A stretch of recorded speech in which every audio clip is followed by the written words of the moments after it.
자, 이번 시간에는 움직이는 물체가 가지는 에너지에 대해서 배워보도록 하겠습니다. 그림을 보면은 이렇게 달리고 있는 자동차가 있고요. 이 자동차가 쭉 달리더니 이 60톤짜리 물체에 부딪히게 됩니다. 그러면 60톤짜리 물체가 쭉 미끄러져서 이렇게 이동을 하게 되겠죠. 자, 결국에 이 물체를 어떤 힘을 가해서 이동을 시켰기 때문에 달리는 자동차가 일을 한 거라고 우리가 생각할 수 있습니다. 자, 달리는 자동차가 지금 일을 한 거죠. 자, 일을 했다. 우리가 일을 할 수 있는 능력을 뭐라고 했죠? 그렇죠. 에너지라고 했죠. 그렇게 되면은 이 달리는 자동차는 에너지를 가지고 있다. 이렇게 생각할 수 있는데, 자, 달리는 자동차죠. 움직이는 물체입니다. 이 움직이는 물체가 이 가만히 있던 요 나무 토막을 움직이게 했죠. 이 움직이는 물체가 가지는 이 에너지를 이제부터 운동 에너지라고 하겠습니다.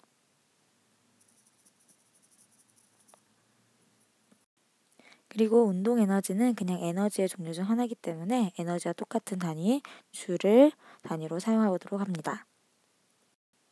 다시 한번 정리하면요. 이 속력을 가진 어떤 수레, 움직이는 물체가 이렇게 충돌을 하게 되죠. 이 나무 토막이 충돌을 하게 되니까 이 나무 토막은 쭉 미끄러지면서 이동을 하게 됩니다. 그런데 잘 생각해 보면 이 나무 토막은 이 바닥이랑 닿아 있기 때문에 반대쪽으로 마찰력을 받고 있죠. 이 힘을 받고 있는 이 물체에 이 수레가 힘을 가해서 움직이게 했기 때문에 자, 힘과 이동거리가 나왔습니다. 결국에 일을 했다. 이렇게 생각할 수 있죠. 자, 일을 했다고 생각할 수 있고 이 속력을 가지고 움직이고 있는 수레. 자, 이런 수레가 가지는 에너지를 뭐라고 했었죠? 그렇죠. 이제부터 운동 에너지라고 하겠습니다. 자, 그러면 여기서 보면은 이 운동 에너지를 가지고 있는 수레가 이 가만히 있었던 나무 토막에 이 일을 해준 거기 때문에 결국에 운동 에너지는 일로 전환되었다. 전환되었다. 이렇게 이야기합니다. 그런데 이 운동 에너지에 영향을 미치는 몇 가지 요인이 있는데요. 이제부터 그 요인에 대해서 알아보도록 하겠습니다.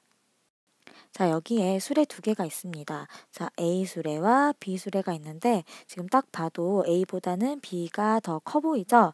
결국에 이 수레의 질량이 다른 거라고 이야기할 수 있는데요. 이 질량이 지금 A보다는 B가 더 큰 상태입니다. 이 상태에서 A랑 B가 똑같은 속력으로 쭉 가더니 이 물체, 이 가만히 있는 이 나무 토막에 부딪히게 되죠. 그러면 나무 토막이 쭉 밀려나겠죠?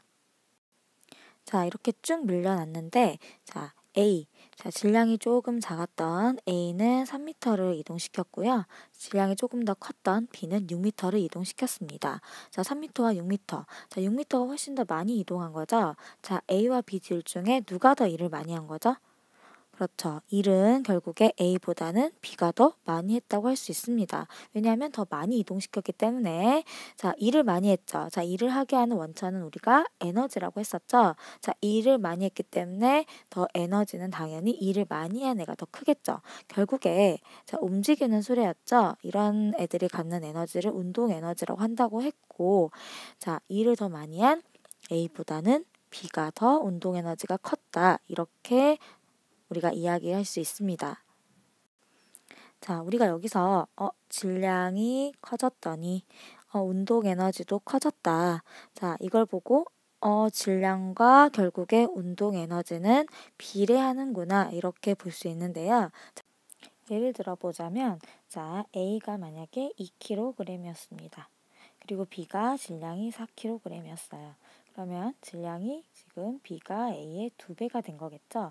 자, 2배가 됐습니다. 그러면 어떻다는 거냐면 에너지도 결국에 A보다는 B가 더 크고 2배 더 크다. 이렇게 볼 수 있다는 거죠. 자, 따라서 질량이랑 운동 에너지는 비례한다. 자, 운동 에너지는 질량이 커질수록 커지더라. 자, 이것을 알아주시면 됩니다. 이번에는요, A랑 B랑 똑같은 자동차예요. 자, 똑같은 자동차죠. 크기도 같고 똑같은데 이 문제는 빠르기가 다릅니다. A는 3m/s로 우리가 운동하고 있고요. B는 6m/s로 자, 운동하고 있어요. 그래서 훨씬 더 B가 빠르다. 빠른 속력으로 달리고 있습니다. 그래서 쭉 달려가지고 또 이 나무 토막을 치게 되죠. 그랬더니 이 나무 토막이 얼마나 밀려났느냐. 이렇게 밀려났다는 거죠. 자, 보시면은 자, A는 요 정도 밀려났고요. B는 요 정도 밀려났습니다. 딱 봐도 B가 더 많이 밀려났죠. 자, A보다 B가 속력이 빠른 것뿐이에요. 똑같은 수레인데, 똑같은 자동차인데 훨씬 더 속력이 빠릅니다. 속력이 빠른 게 가서 부딪혔더니 나무 토막이 더 많이 밀려났다는 거죠. 자, 보시면 속력이 지금 A보다는 B가 더 크죠. 더 많이 밀려났습니다. 더 많이 밀었어요. 더 많이 밀었다는 거는 이동거리가 컸다는 얘기 때문에 일을 더 B가 많이 했다. 이렇게 볼 수 있고, 자, 일을 많이 했다는 거는 일을 할 수 있는 에너지가 많았다고 생각할 수 있습니다. 자, 그런데 자, 움직이고 있는 자동차이기 때문에 에너지 중에서도 운동 에너지, 자, 운동 에너지가 A보다는 B가 더 컸다. 이렇게 생각할 수 있겠죠. 자, 딱 보시면 속력이 커졌더니 운동 에너지도 커졌다. 그러면 속력에 비례하는구나. 이렇게 생각할 수 있는데요. 여기서는 조금 다릅니다. 속력의 제곱에 비례해요. 너무 중요합니다. 속력의 제곱에 비례합니다. 자, 예를 들면은 A가 만약에 지금 3m/s죠. 자, B는 6m/s죠. 자, 보시면 A보다 B는 그렇죠. 지금 2배의 속력이 빠릅니다. 그러면은 아까 질량처럼 운동 에너지도 2배가 커지느냐? 아니라는 거죠. 제곱에 비례하기 때문에 2배 제곱돼서 에너지는, 운동 에너지는 4배가 커지는 이런 상황이 됩니다. 따라서 속력은 2배밖에 안 커지지만 이 자동차가 할 수 있는 일, 자, 에너지는 이것의 제곱배만큼 커진다는 거죠. 그래서 운동 에너지는 속력의 제곱에 비례한다. 이것을 알아두셔야 됩니다. 방금 한 내용을 정리하면 질량이 커졌더니 운동 에너지가 커졌다.